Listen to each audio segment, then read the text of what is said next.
शाम के नाज़रीन, प्रोग्राम खबर से खबर विद नादिया मिर्ज़ा में। नाज़रीन, आज Friday 21 October, if I am not wrong, मेरे गेस्ट ने हम जो सही बताया हो अगर तो यही डेट है। लेकिन आज तीन बड़ी अहम खबरें और तीन बड़ी डेवलपमेंट इन द सेंस के दो, एक तो बड़ी ये कि फेटफ की जाने से पाकिस्तान को ग्रे लिस्ट से फाइनली निकाल दिया गया, तो ये एक बहुत बड़ी खबर है और तमाम पाकिस्तानियों को इसके मुबारकबाद। उसके बाद आर्मी चीफ जब आज एक एनडीओ में एक वर्कशॉप, सिक्योरिटी वर्कशॉप से खिताब कर रहे थे, उस दौरान उन्होंने कहा कि वो किसी किस्म की अब एक्सटेंशन नहीं लेंगे, अगले 5 हफ्ते में वो रिटायर हो जाएंगे। और उसके साथ साथ एक दफ़ा फिर उन्होंने दोहराया कि फ़ौज का सियासत में किसी किस्म का किरदार नहीं होगा आइंदा। और तीसरी बड़ी खबर यह कि इलेक्शन कमीशन ने इमरान खान को तोशाखाना केस में नाअहल करार दे दिया है। अब ये उनकी जो डिस्क्वालिफिकेशन है उसको लेके बड़ी कयास आ रही है, कयास आ रही है तो नहीं, बड़ी बहस इस हवाले से छिड़ गई है कि कुछ का कहना यह है कि आया कि इलेक्शन कमीशन को ये इख्तियार हासिल है या नहीं है, क्योंकि वो कोर्ट ऑफ लॉ नहीं है। कुछ का कहना यह है कि उनको ये इख्तियार हासिल था। अब ये भी एक लंबी बहस है। दूसरी जो बात हो रही है कि डिस्क्वालीफाई किया है या डीसीट किया है, क्योंकि उनकी ये जो डिस्क्वालिफिकेशन है या नाअहलियत है वो 5 सालों के लिए बताई है, जो 2018 से 2022 या 23 के अवाइल बनते हैं और 2023 के जनरल इलेक्शन में वो एक दफ़ा फिर अहल होंगे। लेकिन बहरहाल इस पर कानून क्या कहता है बात करेंगे। और आज मरियम साहिबा ने इस पर क्या रिएक्शन, जरा कोई सुनते हैं। अल्लाह ताला का शुक्र है सबसे पहले तो कि एक चोर, सर्टिफाइड चोर अपने अंजाम को पहुंचा, जो दूसरों को चोर चोर चोर कहता था, झूठे इल्ज़ाम लगाता था। आज न सिर्फ ये कि उस पर चोरी साबित हो गई है, बल्कि जो सबूत हैं वो नाकाबिले तरदीद हैं। वो सबूतों के साथ पाकिस्तान का पहला सनद याफ्ता चोर है। एंड आई थिंक जिस तरह की चोरी उसकी पकड़ी गई है, सिर्फ नाअहली जो है वो काफ़ी नहीं है। उसके खिलाफ जैसे कि ईसीपी ने कहा कि क्रिमिनल प्रोसीडिंग्स शुरू होने चाहिए, उसको अपने किए की सजा मिलनी चाहिए। अल्लाह की कुदरत। शाह महमूद कुरैशी साहब क्या कह रहे थे, सुन लेते हैं। इलेक्शन कमीशन ऑफ पाकिस्तान इस इदारे का बुनियादी काम फ्री, फेयर और क्रेडिबल इलेक्शन करवाना है। हरगिज किसी को इजाजत नहीं कि वो इस इदारे की बुनियाद पर कोई -1 फॉर्मूला जो है उसको आगे बढ़ाने की कोशिश करें। शाहिद खाकान अब्बासी साहब, साबिक वजीर आजम, उनका भी इस पे कमेंट, रिएक्शन सामने आया, वो भी सुनते हैं।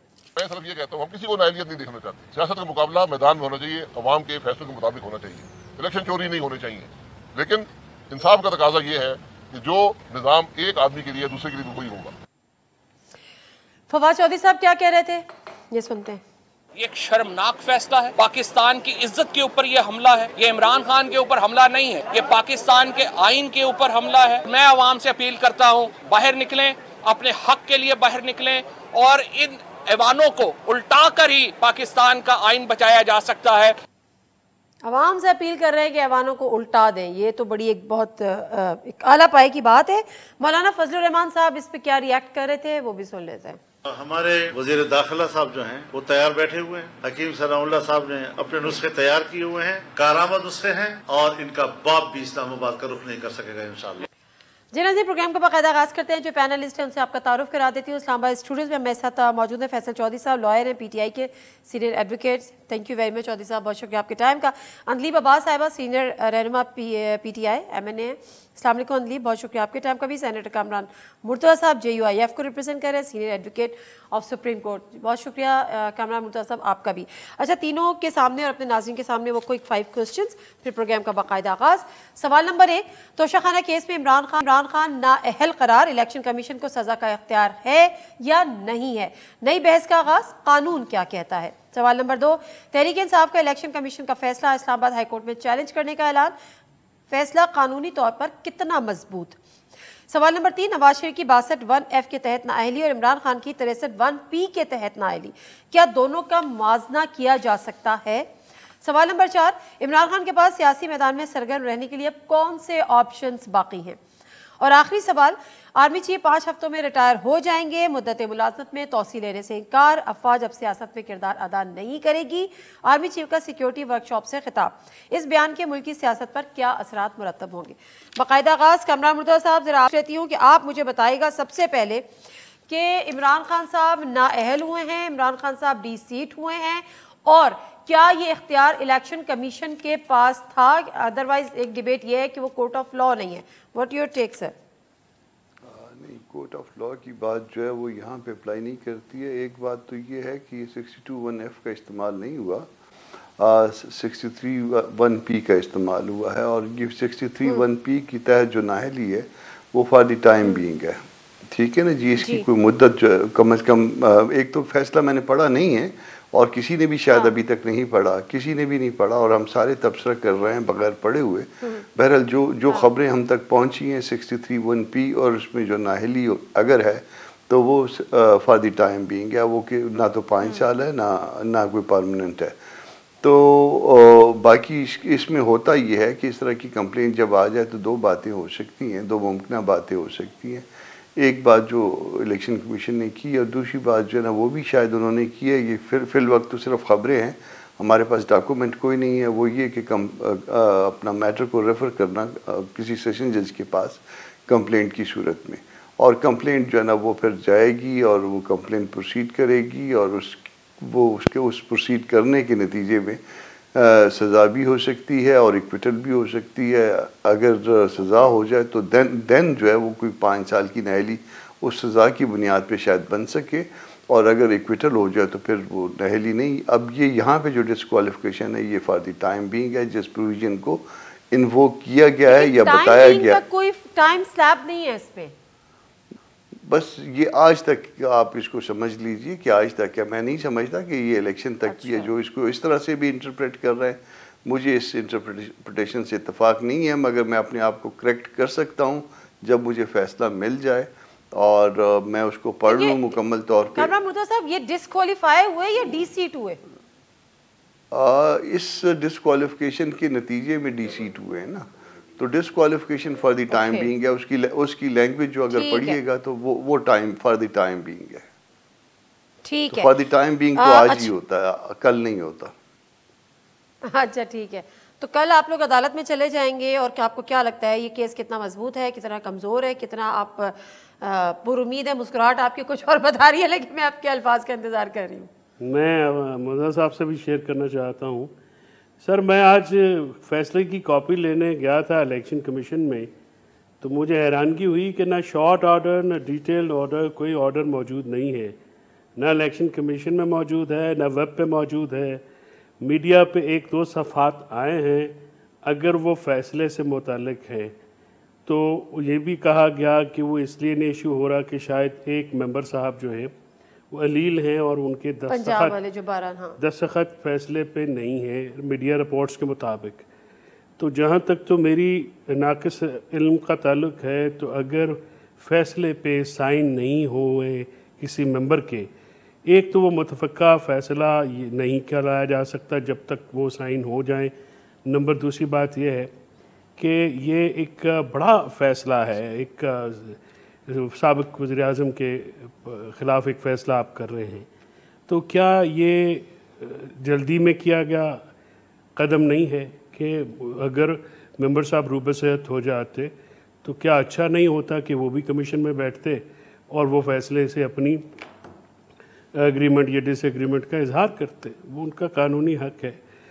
जहाँ तक फ़ैसले की कमज़ोरी या फ़ैसले की मजबूती का ताल्लुक़ है, मैं मुर्तज़ा साहब से जो है ये बात बिल्कुल मैं एग्री करता हूँ कि जो 61P की डिस्क्वालिफ़िकेशन है, और क़तअ नज़र कि उसकी भी इख्तियारात हैं या नहीं थे इलेक्शन कमीशन को, और 62। आप क्या समझते हैं, ये इलेक्शन कमीशन को इख्तियार है कि वो सज़ा भी सुनाए या वो सिर्फ रेफरेंस भेज सकते हैं? अब इसमें देखिए, इलेक्शन कमीशन में जो आप लोगों के तवसत से हमारे पास जो फ़ैसला पहुंचा है या जो सफ़ात आए हैं कुछ उसके, उसमें ये लिखा गया है कि हम ये कंप्लेंट रेफ़र कर रहे हैं। अब कंप्लेंट रेफ़र कर रहे हैं इससे पहले आप फिर कैसे नतीजे पे पहुंच गए कि करप्ट प्रैक्टिस हो गई है?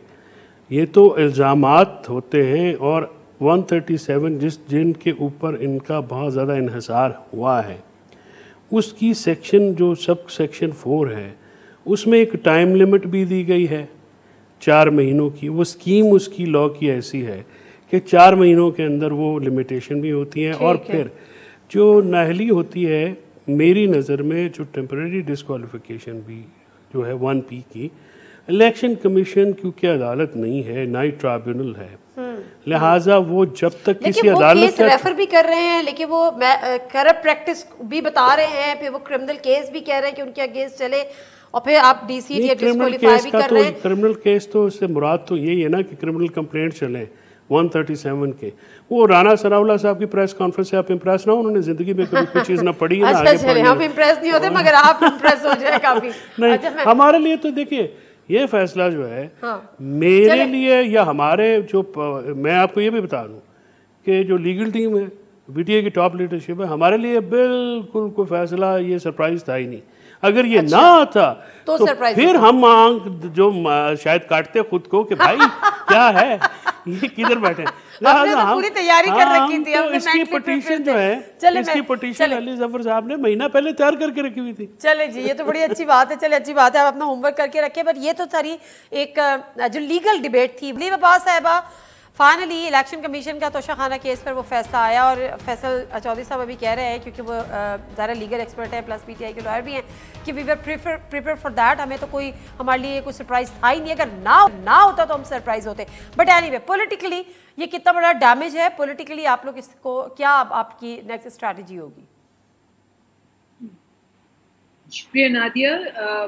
मेरा ख्याल है पॉलिटिकली भी और अदरवाइज भी बहुत ही बड़ा डैमेज है पीडीएम को, इलेक्शन कमीशन को, और इनके सारे बाकी जितने भी सहूलतकार हैं, हैंडलर्स हैं। क्योंकि आपने देख लिया जब ये बेचारे बैंकरप्ट होके कोई हरकत करते हैं, जैसे इन्होंने हमारे 11 बंदे डिस्क्वालीफाई कर दिए कि जी इनको डिस्क्वालीफाई नहीं, इनको कहा कि जी इनकी रेजिग्नेशंस एक्सेप्ट कर ली हैं। हाँ, और वी फाइट करें इलेक्शन, और उसके बाद मुसीबत पड़ गई। इलेक्शन कैसे फाइट करते हैं? जब इलेक्शन फाइट किया उसमें भी 7 में से 6 पे हार गए। अब जो चाल ये चलते हैं उल्टी मुंह पे दो सीट जी। नहीं, अंदलीब ये वही वाली बात है कि ग्लास, अभी जो कैमरा मुर्तज़ा ब्रेक में कह रहे थे कि ग्लास आधा भरा हुआ है कि ग्लास आधा खाली। आपकी 8 सीट्स में से 2 वो निकाल गए, 8 में से 6 वाले हार गए आपका मतलब है, और 2 वाले जीत गए। नहीं, लेकिन पहले 8 आपकी थी ना। अरे भाई 8 आपकी थी ना। नून मीन आपको पॉलिटिक्स में नहीं होना, वैसे आप पॉलिटिकल बात का जवाब दे रहे हैं। आप पीटीआई के, अच्छा अंदीब साहब, सॉरी प्लीज कंटिन्यू करें। और वो जीत गई हैं, उनको मुबारक दीजिए। को बोलने दें। जी अंदीब साहब आप बोलें। मैं नहीं बोली, आप सबने लंबी लंबी बातें की, मैं टोक सकती थी, बोल सकती थी, नहीं बोली। माजरत, आई अपोलोजाइज, प्लीज कंटिन्यू। मुझे बात खत्म कर लेते, यू मे डिसएग्री, बट बात तो खत्म कर लूं मैं। तो अभी देखें, जो इन्होंने प्लान किया इनके मुंह पे पड़ा, और ये आपके सारे फैक्ट्स जो हैं नजर आते हैं। आप देख लें, कोई सर्वे उठा ले, गैलप उठा ले, पल्स उठा ले, कोई भी सर्वे उठा ले, कि इमरान खान की मकबूलियत 51% पे है, और माशाल्लाह जो हमारे वजीर आजम हैं उनकी डबल डिजिट्स में भी नहीं है। तो ये प्रोग्राम भी आप देख लेना, इससे पहले मकबूलियत इनकी, इसके बाद में मकबूलियत, सारे मीडिया मिला के जो मर्जी नैरेटिव कर लें आप उनको अब नाअहल भी करना था ना, ये रह गया था, ये भी कर लिया। आप देखना कि इसके बाद क्या हाल होगा इनकी मकबूलियत का, और क्या हाल होगा पीडीएम का भी। उठा के देख लें ट्विटर ट्रेंड्स, देखें किस किस का नाम लिखा हुआ है, क्या क्या लोगों ने कहा हुआ है। और छोड़ें, अभी मैं तो सारी प्रोटेस्ट से आई हूँ, पूरा पाकिस्तान बाहर निकला हुआ है पूरी। अब लिबर्टी में तो अपने क्वालिटी की, liberty was not the point, हमारा तो वो बाबू साहब और उधर जेल रोड वो पॉइंट थे। लिबर्टी सारा भर गया, और लोग मुझे कह रहे हैं कि जी हमने जाती उम्रे जाना है, लोग कह रहे हैं जी हमने यहाँ जाना है, हमने उनको रोक के रखा हुआ है। मैं इसीलिए कह रही हूँ कि ये अपने, जिसको कहते हैं ना खातमुल बिल खैर पे आखिरी नेल दे रहे हैं, इनको समझ ही नहीं आ रही। वो अल्लाह ताला जब ऐसे लोगों का आंखों पे और जहन पे और दिल पे मुहर लगा देता है, तो उनको समझ ही नहीं आती कि क्या है। मतलब आप देखें, बच्चा फिर वो जैसे तब था जब स्पीकर ने 63A दिया था, याद है आपको? बच्चे ने कहा कि गलत किया, इसी वक्त भी बच्चे कह रहे हैं। वो जो 61P है, चले क्या है? उसमें लिखा हुआ है कि जी कोई और फैसला अगर ऐसा मौजूद है तो ये सपोर्ट करेगा। ऐसा तो फैसला ही मौजूद नहीं।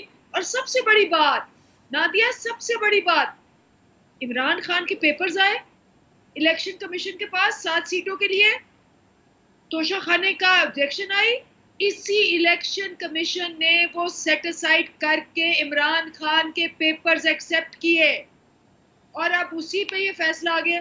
मैं कहती हूँ ये लोगों चलें, ठीक है। अब इस्लामाबाद हाई कोर्ट से मेरा ख्याल है रुजू करेंगे, तो लेट्स सी कि को बेवकूफ समझते हैं, ये समझते हैं लोग 30 साल से। चलें एक सेकंड, ठीक है ओके मैं इस पे रिएक्शन लूंगी कमरान मुर्तज़ा साहब से कि क्या ये पीटीआई के लिए नहीं बल्कि पीडीएम के लिए डैमेजिंग है। लेकिन उससे पहले उमर फारूक हमारे नुमाइंदे इस वक्त लाहौर में एग्जैक्टली आई थिंक लिबर्टी चौक के में। उमर कहाँ पर हैं आप?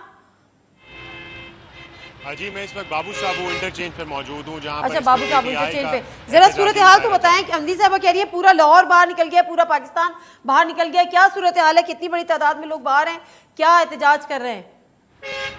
जी मैं सबसे पहले आपको ये बताना चाहूँगा कि मेरा ये ख्याल है कि पीटीआई को शायद पहले से इस फैसले का इल्म था या उनको मुमकिन तौर पर आइडिया था कि क्या फ़ैसला आएगा, इसीलिए इनकी तंजीम की जानिब से जो है वो एक प्लान सामने आ गया था लाहौर का कि उन्होंने किन किन मुकामात पर जमा होना है अगर इमरान खान के ख़िलाफ़ फ़ैसला आता है। तो सबसे पहले ये जेल रोड पर जमा हुए क्योंकि उनका पीटीआई का दफ्तर वहाँ पर मौजूद है, तो उसके सामने रोड ब्लॉक की गई और पहले एहतजाजी मुजाहरा वहाँ पर शुरू हुआ। उसके बाद जो है 5-6 मुकामात पर एहतजाजी मुजाहरे शुरू हुए, जिसमें बाबू साबू था, शादरा शामिल था, और बाबू साबू पर और शादरा पर और लिबर्टी पर अभी भी एहतजाजी मुजाहरे जारी हैं। इस बाबू साबू की अगर मैं स्पेसिफिकली बात करूँ, जी लोग कितने आदमी हैं? जी अगर एक मैं मोहतात अंदाजे के मुताबिक आपको बताऊं तो अंडर 500 लोग हैं इस वक्त यहाँ पर मौजूद बाबू साबू के इस मुकाम पर, और ट्रैफिक की जो है वो बहुत भी बदतरीन किस्म की सूरत हाल है। कई घंटों से यहाँ पूरा चौक जो है वो चौक था क्योंकि ये जो है कनेक्शन है दाखिली और खारजी रास्ता है। बाबू साबू इंटरचेंज से आप मोटरवे को चढ़ते हैं और इसी से यहाँ लगभग तकरीबन 1.5 से 2। Okay thank you very much Umar Farooq. अच्छा फैसल चौधरी साहब जरा मैं कमरान मुर्तज़ा साहब आपकी तरफ आती हूँ, मुझे कोई जरा बताएगा 2 चीज़ें। इनफैक्ट एक ही चीज़ मैंने भी एक ट्वीट किया कि जी ये फैसला इस किस्म का आएगा, खान साहब को नाअहली होगी, एक प्रेसिडेंट सेट होगा, नवाज शरीफ साहब को वापस लेकर आएंगे, उनकी भी नाअहली शायद ख़त्म हो जाएगी 5 साल के बाद। Is there any resemblance, any comparison is okay with like within not the at all, cases? not at all. Not at all. देखिए नवाज शरीफ साहब की जो अहली है वो 62(1)(f) की है, परपेचुअल है, फॉर लाइफ है। वो अहलियत के ऊपर उनको डिस्क्वालीफाई किया गया है। ये जो नाअहलियत है यानी ये जो है डिस्क्वालिफिकेशन है, ये 1P की 63(1)(p) की डिस्क्वालिफिकेशन और 62(1)(f) की जो क्वालिफिकेशन की बुनियाद पे ये ज़मीन आसमान का फ़र्क है। ये जैसे अभी कमरान मुर्तज़ा साहब कह रहे थे, ये कॉन्स्टिट्यूशन की जो लैंग्वेज है, ये जो लॉ की स्कीम है, उसमें ये फॉर द टाइम बीइंग है। फॉर द टाइम बीइंग का मतलब है कि आज के बाद अगर कल जैसे वो 7 सीटों पे इलेक्शन वो लड़े हुए हैं जिनका भी नोटिफिकेशन नहीं आया है, अगर कल वो फैसला करते हैं पार्लियामेंट में किसी सीट का ओथ लेने में, मेरी रीडिंग में उनको कोई चीज़ रोकेगी नहीं। क्यों? अगर उन्होंने कहा कि टाइम बीइंग वो फॉर द टाइम बीइंग 95 के लिए जिस सीट के लिए वो डिस्क्वालीफाई किए गए थे, देखिए अहलियत क्या होती है? अहलियत होती है इलेक्शन लड़ने की अहलियत। नाअहलियत क्या होती है? इलेक्शन लड़ने के बाद जब कोई मेंबर जो है वो नाअहलियत में मौजूद जो वो 17 नुकात हैं या 23 नुकात हैं उनमें से किसी के ऊपर आ जाता है। फॉर एग्जांपल एक मेंबर पार्लियामेंट इलेक्ट होने के बाद वो दोहरी शरीयत ले लेता है या मुझे एक सेकंड, जिस सीट से वो पहले मेंबर नेशनल असेंबली थे उसके लिए वो डिस्क्वालीफाई हो गए, लेकिन अभी जो उन्होंने इलेक्शन कॉन्टेस्ट किए हैं जिनमें वो जीते हैं वो जीत अपनी जगह बरकरार है। ये मेरी ओपिनियन है कि वो जीत अपनी जगह बरकरार रहेगी। ठीक, इस्लामाबाद हाई कोर्ट कब जा रहे हैं आप लोग? इस्लामाबाद हाई कोर्ट में हम मुझे लगता है कि हम सुबह चले जाएंगे। अच्छा, और अभी क्योंकि उन्होंने इलेक्शन में फैसला हमें नहीं दिया है, मैंने आज एप्लीकेशन फाइल की, उनके पास वो नहीं था। अब मैं बड़ा ही शॉर्टली जस्ट नाजरीन के लिए, अहलियत होती है इलेक्शन लड़ने के लिए, नाअहलियत होती है इलेक्शन में मुंतखब होने के बाद। यानी उसमें कोई अगर किसी के खिलाफ कोई फैसला आ जाता है अदालत का किसी मेंबर के ख़िलाफ़ और वो 2 साल के लिए मॉडरेट परपेट्यूट पे वो उनकी सज़ा हो जाती है, तो फिर वो नाअहल हो जाते हैं। अगर उनके खिलाफ कोई करप्ट प्रैक्टिसेस इलेक्शन पिटीशन में शामिल हो जाती है, ट्राइब्यूनल फैसला दे देता है। इसलिए हम ये कहते हैं कि जो अदालत और ट्राइब्यूनल है वो नहीं है इलेक्शन कमीशन। तो इलेक्शन कमीशन तो एक पुलिसिंग इदारा है जिसका काम इलेक्शन कराना है 218 आर्टिकल 218 219 में। तो ये जो उनका फैसला है वो टेक्निकल टर्म में कहते हैं कि कॉरम नॉन जुडिस है, बियॉन्ड द जुरिसडिक्शन है, इलीगल है, अनलॉफुल है। ठीक है, वो भी आप अदालत में जाके वो हम फिर वो जो अदालत में इसमें आएगा, जैसे खान साहब ने कहा कि अभी अदालतों में फैसलों का इंतजार करें, अभी ये सब नहीं। अभी खान साहब ने अभी थोड़ी देर पहले जो ये कॉल ऑफ किया और उसमें बड़ी ही ये सारी बात है कि उन्होंने अदालत पे, निज़ाम पे एतमाद का इज़हार किया। और मुझे कभी उम्मीद है कि अदालतें जो हैं इस फैसले को जो इलेक्शन कमीशन ने जो दोबारा एक बात की है, आगे भी 11-12 फैसले रिवर्स हुए, तो मुझे बड़ी उम्मीद है कि इस पे जो है वो अदालत अपना एक साय फैसला देगी। अभी 2022 के भी नोट में आ गया है मंसूर अली शाह साहब का, सलमान नईम जो लेटेस्ट। मैं थोड़ा सा आगे जाना चाह रही हूँ आसिफ के साथ इस चीज़ को। अच्छा कैमरा मुर्तज़ा साहब, ये तो सारी लीगल डिबेट हो गई, अब मैं जो हूँ अंदलीब अब्बास साहबा ने कहा है कि ये डैमेजिंग पीटीआई के लिए नहीं है बल्कि पीडीएम के लिए है। और फिर अभी फैसल साहब भी कह रहे थे कि आपने भी जो बात की कि आज तक के लिए वो डिस्क्वालीफाई हुए हैं, कल का भी पता नहीं है, जाहिर सी बात है ये केस आगे रेफर होगा अदालत में, जो भी चीज़ होगा। तो ये डैमेजिंग पीडीएम के लिए और मिठाई जल्दी खा ली इस दफ़ा भी? नहीं, ऐसा नहीं है। डैमेजिंग तो इन्हीं के लिए, देखिए कॉल ऑफ कर लिया ना इन्होंने। वो ऐसा था कि इनके सैकड़ों लोग लाखों जगह पे एहतजाज कर रहे थे सुबह से, या कम से कम दोपहर से 2 बजे से। तो वो पता चल गया, वो जो इनको अपने मामलात का, अपने वज़न का पता चल गया कि 2 बजे से लेके अब तक कितने लोग निकाल चुके। आपका अपने एक नुमाइंदे ने कह दिया कि लेस देन 500 लोग हैं। तो पूरे मुल्क में हमने पूछा, मैंने फ़ोन करके मुख्तलिफ़ जगहों पे पूछा, ये इन्होंने मुख्तलिफ़ पॉइंट्स ब्लॉक किए हुए हैं। तो इससे ज़्यादा जो है ना उस वक्त ब्लॉक हो गए थे। आपको याद होगा जब सलाउद्दीन साहब के, हमारा MNA जो है, उसके घर पे इन्होंने, पुलिस ने हमला किया था, फिर मुझे भी मारा पीटा था। तो उस वक्त जो कॉल की थी, तो उसके नतीजे में मुल्क सारा बंद होना शुरू हो गया था। हम एक MNA था, एक सेनेटर था और एक और 2 जो है ना MNAs थे। तो उसके नतीजे में अल्टीमेटली इस्टेब्लिशमेंट से सबसे बड़े आदमी को जो है ना मुदाखलत करनी पड़ी थी। और वो इस हद तक जो है ना पूरा जो है पाकिस्तान बंद हो गया था। तो ये इमरान खान साहब जो है एक पार्टी के लीडर हैं, और वो जो है ना चंद 100 लोग निकाल के लाखों जगह बंद करवाने में कामयाब हुए, और उसको भी कॉल ऑफ करना पड़ा। आपको पता है कि कब कॉल ऑफ करते हैं, तो ये सारा कुछ तो हो गया। मगर लीगल बात ये है, कॉल ऑफ करते हैं वैसे? कॉल ऑफ उस वक्त करते हैं जब बाकी जो है ना वो चरागों में तेल कम हो जाता है फिर ना। तो दहानियों पे भी कर सकते हैं, कोई अच्छी डील पे भी कर सकते हैं। नहीं, वो डील की कोशिश जारी है वो कोशिश जारी है। ठीक है, वो हो नहीं रही है, मैच्योर नहीं हो पा रही, ये नहीं आओ, चले छोड़े उसको, ये फोरम नहीं है उसका। तो लीगल साइड पे मैच्योर हुई है ना सर?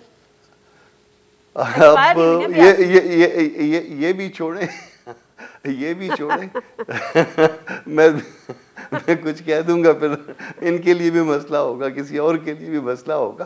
तो इस वक्त लीगल बात यह है कि जब तक फैसला आपके सामने ना आ जाए और आप उसको पढ़ ना लें, उस वक्त तक उसके ऊपर राय जो है ना वो ऐसे ही है जैसे कोई मरीज़ जो है ना सामने ना हो और डॉक्टर उसको देखे बगैर जो है ना दवाइयाँ तजवीज़ कर दे। चले बिल्कुल ठीक है, यही कुछ कर रहे हैं। ओके ठीक है। इमरान खान साहब ने बावजूद इन तमाम चीज़ों के, उन्होंने बड़ा कैटेगोरिकली जो आज उनका बयान जारी हुआ, उन्होंने कहा कि अभी धरने ये तमाम चीज़ें ख़त्म कर दें। इलेक्शन कमीशन पे एक दफ़ा फिर उन्होंने अदम एतमाद का इजहार किया और उसके साथ साथ उन्होंने बड़ा कैटेगोरिकली कहा कि अब हम जो है वो अदालतों में जाएंगे और वहाँ पर इस चीज़ का मुकाबला करेंगे। उसके बाद होगा लॉन्ग मार्च की तैयारी की, एक दफ़ा फिर उन्होंने बात की है, लेकिन अभी तक किसी भी लॉन्ग मार्च की कॉल नहीं दी गई। इमरान खान साहब का जो आज का बयान जारी हुआ, रिकॉर्डेड बयान, उसमें उन्होंने चार्जशीट किया इलेक्शन कमीशन को और उसके साथ साथ उन्होंने अपने इस अज़्म का इजहार किया कि वो जब तक ज़िंदा हैं वो चोरों से इसके खिलाफ इसी तरह से लड़ते रहेंगे। प्लस अदालती फ़ैसलों की उन्होंने बात की कि उसका इंतज़ार है, वहाँ पे हम ये केस लेके जाएंगे। फ़िलहाल आप ये धरने ख़त्म करें और बहुत जल्द एक लॉन्ग मार्च का ऐलान किया जाएगा, आप तैयारी रखें।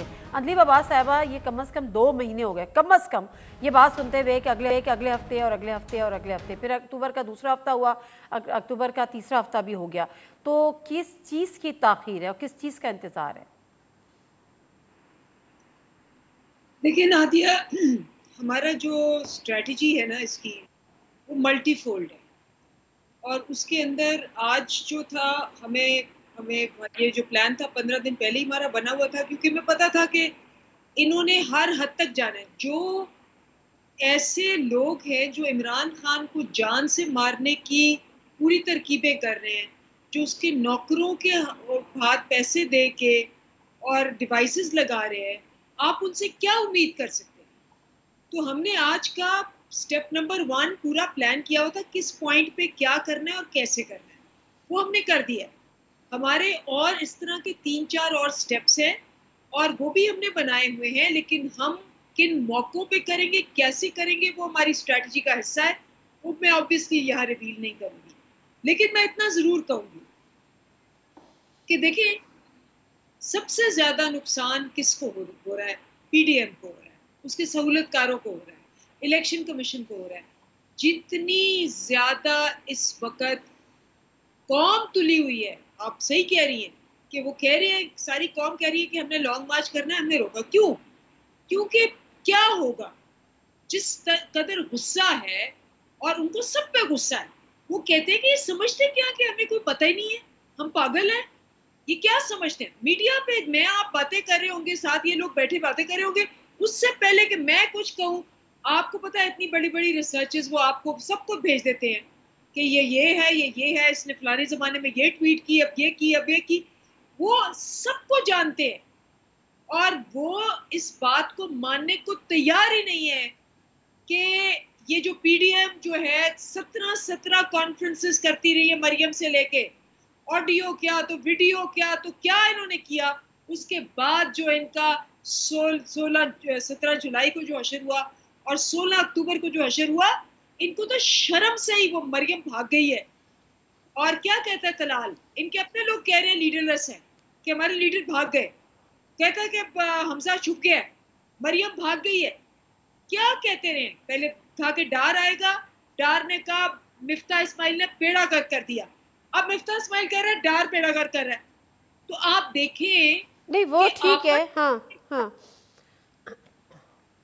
सो बेसिकली अच्छा, ये तो अब खात्मे की तरफ जा रहे हैं और हम नहीं चाहते कि ये जो राना सनाउल्लाह का पूरा इरादा है मॉडल टाउन की तरह गोलियां खोलने का और औरतों के मुंह पे, हम नहीं चाहते कि ये क्लैश हो। इसलिए हम इस फाइनल कॉल को एक खास मोमेंट पे देंगे और वो मोमेंट क्या है, वो भी स्ट्रेटजी का हिस्सा है। I will not reveal. हाँ चलें, मैं आप तो अपनी स्ट्रैटेजी को रिवील डेफिनेटली नहीं करेंगे, अनफोल्ड नहीं करना चाहेंगे, लेकिन कुछ ना कुछ अंदाज़ा तो कामरान मुर्तज़ा साहब को भी होगा। कामरान मुर्तज़ा साहब, आपकी नज़र में क्या ऐसी वजूहात हो सकती हैं जिसके बिना पर लॉन्ग मार्च का ऐलान होता है, फिर खामोशी होती है, फिर ऐलान होता है, फिर कहा जाता है बस तैयारी रखें, तैयारी रखें, तैयारी रखें। और अभी जिस तरह से कह रही हैं अंदीब अब्बास साहिबा के जो राना सनाउल्लाह साहब ने जो किया था उस दिन 25 मार्च, अब हम वो नहीं चाहते कि क्लैश हो, तो फिर हमने बड़ा इसको एक सीक्रेट रखा हुआ है खास मूवमेंट के लिए। तो वो तो जब भी लॉन्ग मार्च होगा तो क्लैश होगा, ऐसा कौन सा लॉन्ग मार्च होगा जिसमें क्लैश नहीं होगा, या राना सनाउल्लाह साहब को लगामें डाल दी जाएंगी? ये प्रेशर टैक्टिक्स हैं, शेर आया डराते हैं लोगों को ना, शेर नहीं आएगा क्योंकि शेर है ही नहीं है। तो वैसे लॉन्ग मार्च करना है बाय द वे, तो इन्होंने एक स्टैंडर्ड सेट किया था JUI के लिए, इन्होंने और सुप्रीम कोर्ट ने मिल के लॉन्ग मार्च करना है, तो उसमें ये भी इनको ये करके देख लें। ये जो सैकड़ों लोग लाखों जगह पे एहतजाज कर रहे थे आज पूरे मुल्क में, इसी तरह अगर इनको वही जगह पसंद है जो इन्होंने हमारे लिए पसंद की थी, तो तशरीफ़ ले आएँ। कब आना चाहते हैं ज़रा इरशाद फरमा दें। वैसे कामरान मुर्तज़ा साहब एक बात है, नहीं कामरान मुर्तज़ा साहब एक बात है, आप आए भी, आपको फैसिलिटेट भी किया गया, आप यहाँ पर मेरे ख्याल 18-19 दिन तो if I am not wrong आप यहाँ रह भी, किसी ने ना पे लाठीचार्ज किया, किसी ने ना पे मैं आपको अर्ज करूँ, सुन तो लीजिए ना, सुन तो लीजिए। मेरे और इनके किरदार में फ़र्क है। फ़र्क अब मैं आपको बताता हूँ किस तरह से, ये खाली बात से नहीं। मैंने TV स्टेशन पे हमला नहीं किया, मैंने कोई कमिटमेंट करके तोड़ी नहीं, मैंने पार्लियामान पे हमला नहीं किया, मैंने उसके बाद जब मुकदमा दर्ज हुआ तो प्रोसिक्यूटर को कंसीड करवा के अपने आप को इक्विट नहीं करवाया। मैंने जो सुप्रीम कोर्ट में कमिटमेंट की मैंने पूरी की। डॉक्टर बाबर अवान ने 25 मई के हवाले से जो कमिटमेंट की वो 25 मई की रात को जो है ना वो पूरी नहीं हुई और इन्होंने आग लगाई वहाँ दरख्तों को। तो ये फ़र्क है, मगर स्टिल एक स्टैंडर्ड सेट हो गया ना। वो इस फर्क को मलूज़े खातिर ना रखते हुए भी आप पर तशद्दुद और लाठीचार्ज कर सकती थी या नहीं? हमने ऐसा, मेरी बात तो सुन लीजिए ना, हमने किया क्या था जिसके ऊपर लाठीचार्ज होता। इन्होंने तो टीवी स्टेशन पे किया हमला किया था 25 ना। मई को जो इन पे लाठीचार्ज हुआ था। इन्होंने कमिटमेंट करके तोड़ी थी। सुप्रीम कोर्ट में सुबह कमिटमेंट की थी डॉक्टर बाबर अवान ने, या नहीं की थी? इन राइटिंग है ये। वो तो मैं शाम में तोड़ी थी ना। ना शाम में तोड़ी थी ना, तो हमने नहीं तोड़ी ना, मैं यही कह रहा हूँ ना। वो तो शाम में तोड़ी थी। पंजाब में क्या हुआ था, लाठीचार्ज, डॉक्टर यास्मीन की गाड़ी को जिस तरह से पे डंडे बरसाए गए, फिर जहाँ पे वहां पे लाठीचार्ज हुआ, शेलिंग हुई, वो कमिटमेंट जो तोड़ी थी वो तो शाम में खान साहब ने तोड़ी थी। सुन तो ले ना, हमारे 11, 12, 13 जो ना आज़ादी मार्च आए ना, उसमें किसी में एक गमला भी टूटा था। उसके बाद मैं आपसे कमेंट लेने जा रही हूँ, क्योंकि आर्मी चीफ साहब ने भी एक ऐलान बाकायदा तौर पे दोबारा किया है कि वो रिटायरमेंट भी नहीं लेंगे, 5 हफ्ते बाद रिटायर हो जाएंगे, प्लस एक्सटेंशन नहीं लेंगे, और अब सियासत में फौज का कोई किरदार नहीं होगा। कितना खुश आइंद है। देखिए, जब ये लॉन्ग मार्च करने आ रहे थे तो इन्होंने, आपको याद होगा कि हमारे पार्लियामेंट के कमरों में हमले किए और इन्होंने पूरी वो फोर्स तैयार की हुई थी डंडा बरदार। इसे आप सब ने दिखाया, लेकिन हमने तभी कुछ नहीं कहा। हमने कहा आए बैठे, बल्कि हमने इनको खाना भेजा, ये किया। फिर वो आ गया महंगाई मार्च करने। वो जो बिलावल थे माशाल्लाह, वो 13% की महंगाई तो आ गए। पता नहीं अभी मार्च क्यों नहीं कर रहे महंगाई मार्च, क्योंकि अभी तो उससे 4 गुना ज़्यादा होगी। तो मेरा कहने का मकसद वही है नादिया, ये लोगों को बेवकूफ़ समझते हैं। लोगों को सबसे ज़्यादा गुस्सा इस बात का है। वो कहते हैं कि समझते हमें क्या है, कि हमें कुछ पता ही नहीं है कि क्या हो रहा है, कि हमें बिल्कुल भेड़ बकरियों की तरह इतने साल चला दिया। पहले अपने गुलाम हमें बनाया, अब इनके बच्चे, हमारे बच्चे इनके बच्चों के गुलाम हो गए। वो देखें, वो मौलाना जो हैं उनके असद महमूद, वो अपने वालिद के जानशीन हैं, और इधर जो है शरीफ फैमिली है, और उधर जो है जरदारी फैमिली है, उनके बच्चे हैं। तो ये तो ट्राई तो आपने भी मारी थी जी। शाह महमूद कुरैशी साहब का बेटा, फिर शाह महमूद कुरैशी साहब की बेटी, वो तो आपके अपने लोगों ने उनको रिजेक्ट कर दिया। बिल्कुल रिजेक्ट किया लोगों ने बिल्कुल नहीं एक्सेप्ट किया। और वो ये मैसेज है कि कोई भी हो, हमने अब इस किस्म की नहीं सियासत एक्सेप्ट करनी। इसीलिए ये जो सारे लोग खड़े हुए हैं, इनको आप पूरी पाकिस्तान की फौज, रेंजर्स, पुलिस, राना सनाउल्लाह, जो मर्जी ले आए, आप खुद बदनाम होंगे। अभी कौन बदनाम हो रहा है? कहाँ जा रहा है इंटरनेशनल मीडिया? क्या कह रहा है इंटरनेशनल मीडिया के? एक बंदे ने ट्वीट की, उसको उठा के आप ले गए। आप इस पे कमेंट देना चाहेंगे अनलीब साहिबा? जो आर्मी चीफ का आज स्टेटमेंट आया है, उन्होंने कहा है कि वो एक्सटेंशन नहीं लेंगे, अगले 5 हफ्तों में रिटायर हो जाएंगे, फौज का सियासत में कोई किरदार नहीं होगा। Your comment? मेरा तो सवाल है, क्योंकि ये जो कमेंट है, मुझे पता है पिछले कुछ दिनों में बहुत दफ़ा दिया गया। अगर ये कमेंट ये है कि जी अब हम सियासत में हिस्सा नहीं लेंगे, तो फिर ये एडमिशन है क्या कि जी हम हमेशा सियासत में हिस्सा लेते रहे, लेकिन अब अगले 1.5 महीने नहीं लेंगे? ये क्या कमेंट है? और अगर ये कमेंट ये है जो सब समझ रहे हैं, तो फिर there is a lot more comments जो कि पब्लिक मांगेगी। ठीक है, बहुत बढ़िया आपने बात की। कामरान मुर्तज़ा साहब वो ये कह रही हैं कि जो अब कहा जा रहा है कि आइंदा सियासत में कोई किरदार नहीं होगा, इसका मतलब है कि ये कन्फेशन भी है सॉर्ट ऑफ कि पहले था। तो 2018 में क्या हुआ था? 2018 में आरटीएस, इन्होंने तो, इनका इख्तियार तो नहीं था गरीबों का, इन्होंने तो नहीं बिठाया था, किसी ने तो बिठाया था उसको। तो किसने अच्छी बिठाया बात है जो कह रहे हैं उन्होंने बिठाया होगा ना। तो मतलब जो अब कह रहे हैं, आप ये बात कह रहे हैं, जो अब कह रहे हैं कि हमारा सियासत में किरदार नहीं होगा, उन्होंने आरटीएस बिठाया था 2018 में। लगता तो यही है ना, इसी से तो इनके सारे जो है ना, इनको गोद अब में लगता है आपको? अभी तो आप कहते हैं उन्होंने बिठाया था, अब आपको लगने लगा जब मैंने तफसील मांगी तो अब बात तो सुन लेना। मैं भी आपकी तरह जो है ना कमजोर बहादुर हूँ। नहीं आप बहुत बहादुर हैं सर, आप बताएं ना। अभी आप कहते हैं उन्होंने जिन्होंने, अब मैंने जरा उसको क्लियर कर दिया, तो आप कह रहे हैं मुझे लगता है आरटीएस ऐसे नहीं बैठा था। देखिए ये एडमिटेडली पाकिस्तान की पॉलिटिक्स, चले मैंने मान लेते हैं, तकदीर साहब अभी कह रही है पहले किरदार था, अब किरदार नहीं होगा, इस पे यकीन नहीं होगा आपका? अगर नहीं होगा, अगर मैं साथ कर रहा हूँ, मुझे यकीन नहीं है, मगर अगर नहीं होगा तो ये बहुत खुशाइंद बात होगी पाकिस्तान के लिए, एक नए बाब का एजाज, का एक आगाज़ होगा और इसके ऊपर तमाम पार्टियों को इनका शुक्रिया अदा करना चाहिए और मिलजुल के फेयर और फ्री इलेक्शन आइंदा के लिए उसकी तरफ चलना चाहिए। यही पाकिस्तान का मुस्तकबिल है, यही पाकिस्तान की तरक्की का राज होगा। बेहतरीन बात, मैं आपसे ये एक्सपेक्ट कर रही थी, लेकिन आपने कहा अगर नहीं होगा तो बहुत अच्छा होगा, लेकिन अभी है। मैं इतना बाइख्तियार नहीं हूँ कि मुझे पता हो कि अभी है कि नहीं है, ये इनको पता होगा। मगर बहरहाल जो है ना, पाकिस्तान के मामलात में दस्तूर से मावरा जो है वो इख्तियारात इस्तेमाल किए जाते हैं और वो गलत है। हमने अगर पाकिस्तान को मज़ीद चलाना है और उसको तरक्की देनी है तो हमारे पास जो है कुरान के बाद एक ही रास्ता है। को भी उधर नहीं देखना है, ये अपने लिए बिल्कुल, ये अपने लिए भी एक डायरेक्शन तय कर ले कि सियासी जमातों ने भी इधर नहीं देखना, मुझे भी नहीं देखना, मुझे भी नहीं देखना, अपने झगड़े खुद दूसरों को भी नहीं देखना और इवन सदर साहब को बीच में डाल के मिन्नत तरला भी नहीं करना हमने। नहीं, सदर साहब को तो चले ठीक है, वो उनकी अपनी पार्टी मिन्नत तरला बिल्कुल मिन्नत तरले हैं, नहीं है वो तो आपके असम्पशंस हैं, बट इधर तो नहीं, अपने झगड़े खुद निपटा ले। ठीक है, बहुत शुक्रिया साहब, अंदीर साहब, आपका भी, फैसद का भी, और नादिर मिर्जा को इजाजत दीजिए। अल्लाह हाफ़िज़।